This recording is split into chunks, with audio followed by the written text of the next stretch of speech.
Hello class, hope everybody's doing well. My name is AD and this is my official concept demonstration project on impression management.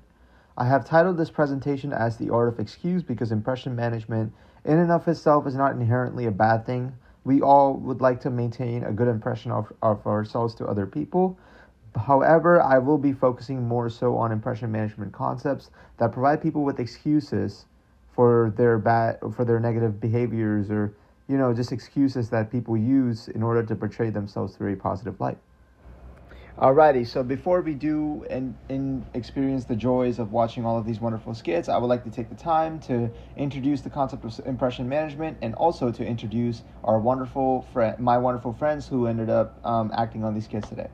So, the impression management is a concept within social psychology, and according to page 126 of the 11th edition of the Pearson Social Psychology textbook, written by Elliot Orison and his peers, all of us attempt to put the best possible spin on our actions and manage the impressions others have of us. And in other more specific terms, you can just say that as human beings, our self-esteem also largely depends on how others perceive of us. The primary goal of impression management is to influence these external perceptions for a multitude of reasons, like wanting higher social acceptance, greater social approval, or just wanting the opportunity to gain a higher social status within a particular environment. And this can be your workplace, your high school, or your local gym. So this is my friend Jacob. A little about Jacob: he loves filming skits, solving calculus problems. Well, not really. I don't know if he really likes solving calculus problems, but he's also a very, very devoted actor. I'll tell you that. And this is my wonderful buddy Tristan. A little about Tristan is that he loves JoJo's Bizarre Adventure. I call him T-Money because I thought it was a cool nickname to give him, and my friend Jacob calls him T-Bone. With that being said, let us just not waste any more time and move on to the first impression management tactic of excuse of the day, and that is ingratiation. So, ingratiation can be described as the usage of flattery to be perceived as likable by other people. It is most likely to occur when people's self-esteem is on the line, especially when they feel socially evaluated or judged by other people. It is noteworthy to mention that ingratiation can be a very manipulative tactic, guys. As human beings, we naturally like being the receptions of praise, compliments, and flattery, and we also really, really like feeling in control of the room when others agree with us. And ingratiators often take advantage of this to the next level. And they can sometimes get really, really insincere with their ingratiation. And it can backfire pretty bad as well.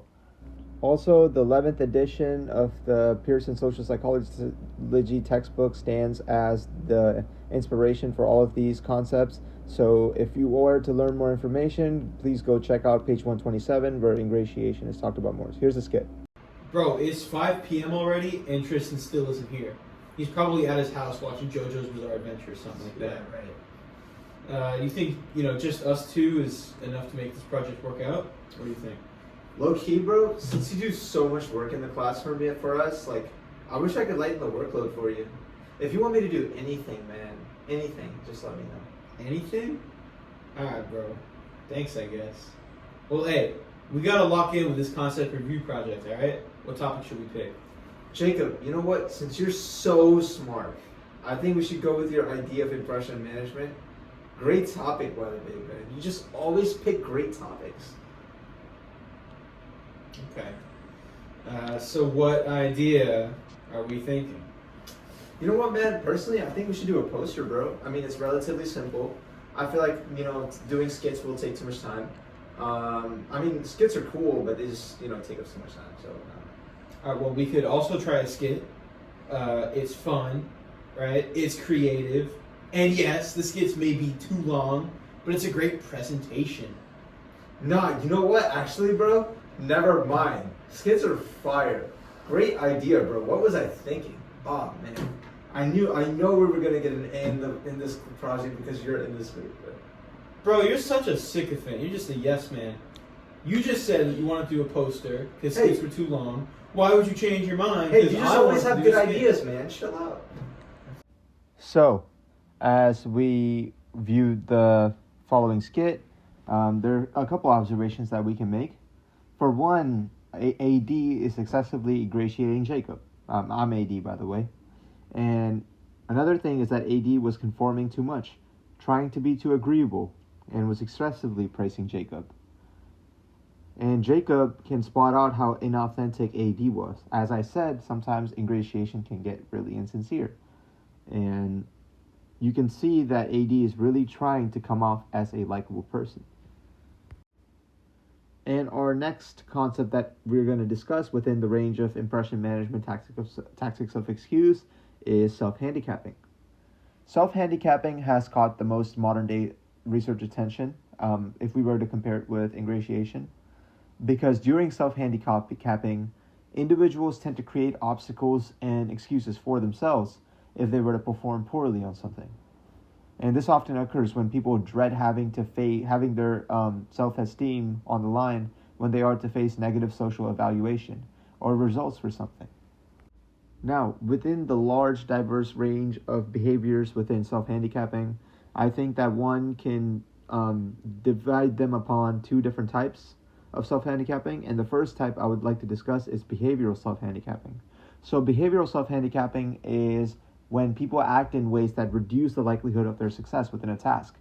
And this is done so because they often physically create the obstacles for themselves so that they end up failing a task, or it could be that they fail to prepare for something. And another fun fact about this is that the protection of self-esteem plays a major role in perverting these behavioral acts as well. So oftentimes people conduct behavioral self-handicapping whenever their self-esteem is on the line.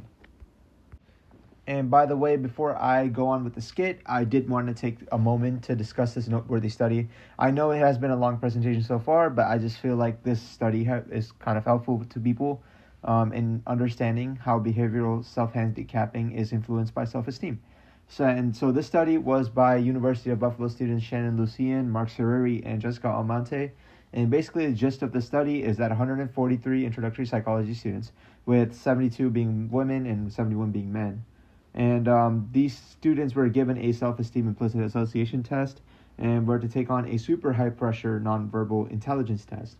And this test was so super high pressure because students were either categorized as successful, or they were attributed to kind of like more of like a failure in case they did bad on the test.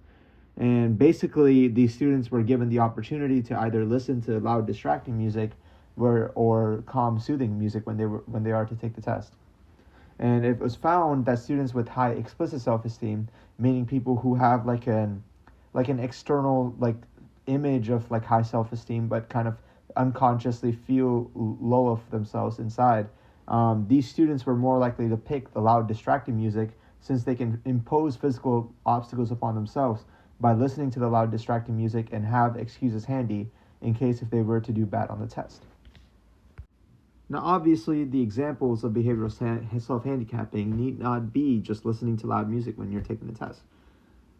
It can also be partying or drinking all night before taking the actual test. Or in my sober friend Tristan's case, I would like you guys to imagine Tristan marathoning one JoJo's Bizarre Adventure episode after another all weekend long before his calculus midterms on Monday.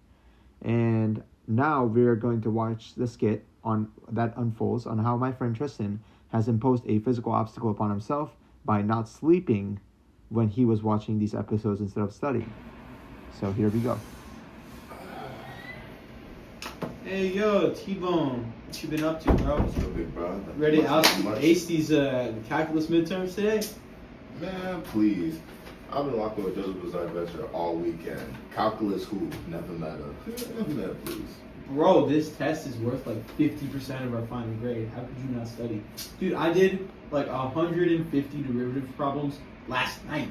It took me 8 hours. The derivative of you is a nerd. I don't care about no dang calculus. Calculate under the curve. I was watching JoJo's Bizarre Adventure all weekend, locked in, catching up on the series. Part 7's coming out soon. All that. Yeah. If I fail this test, man, I haven't slept all weekend. I've been locked in and all that. So I've been watching Netflix, everything. So a few moments later. All right, good. All right, class. Silence. I'm in your calculus midterms right now. You have 90 minutes to do this test. Again, all phones down. I want it all on silent, please.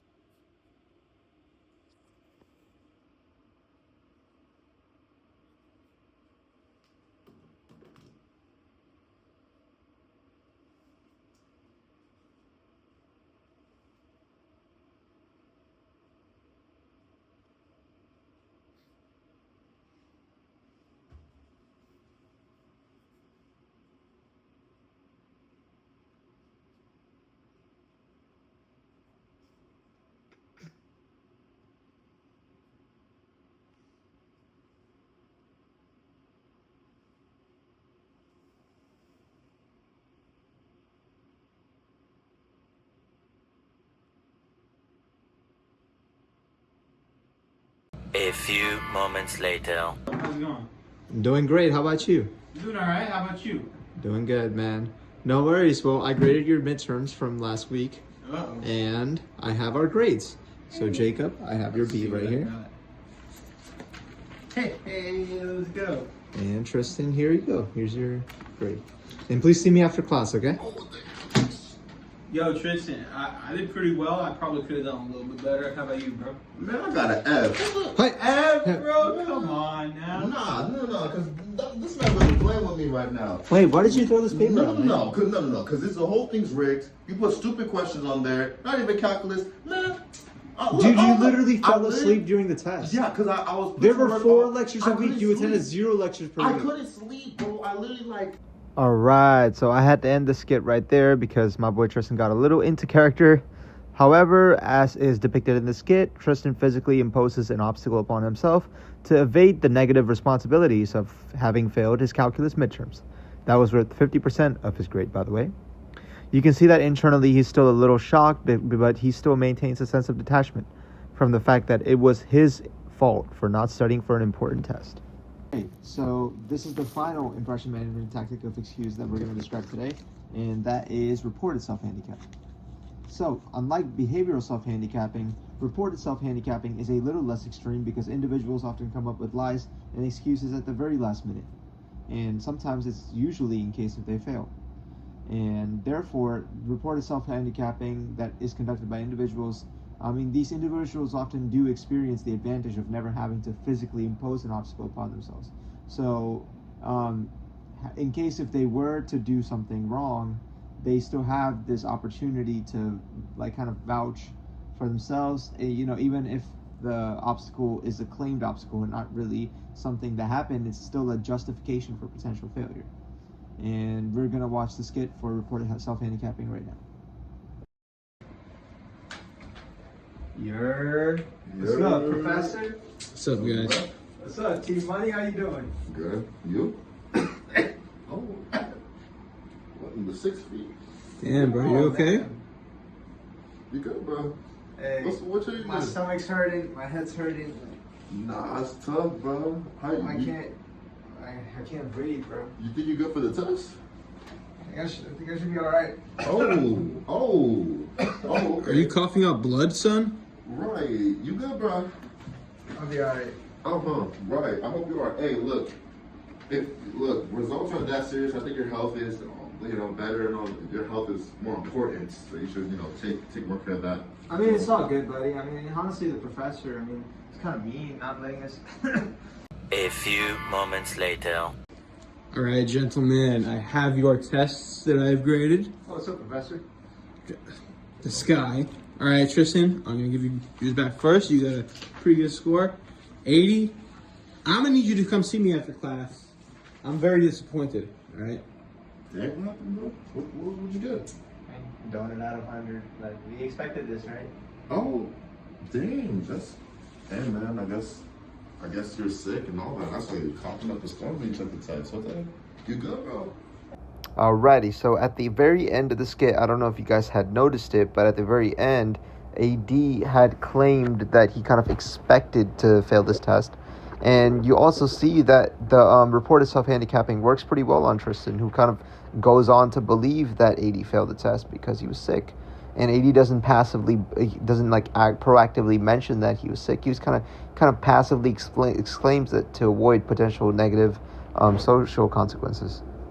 Alrighty, guys, we have neared the end of the video. I hope that I have educated you at least to some extent about the impression management tactics of excuse that you might be using either intentionally or unintentionally. If you'd like me to make a video on potential solutions to try to evade these impression management tactics, please do let me know in the comment section below. Thank you very much.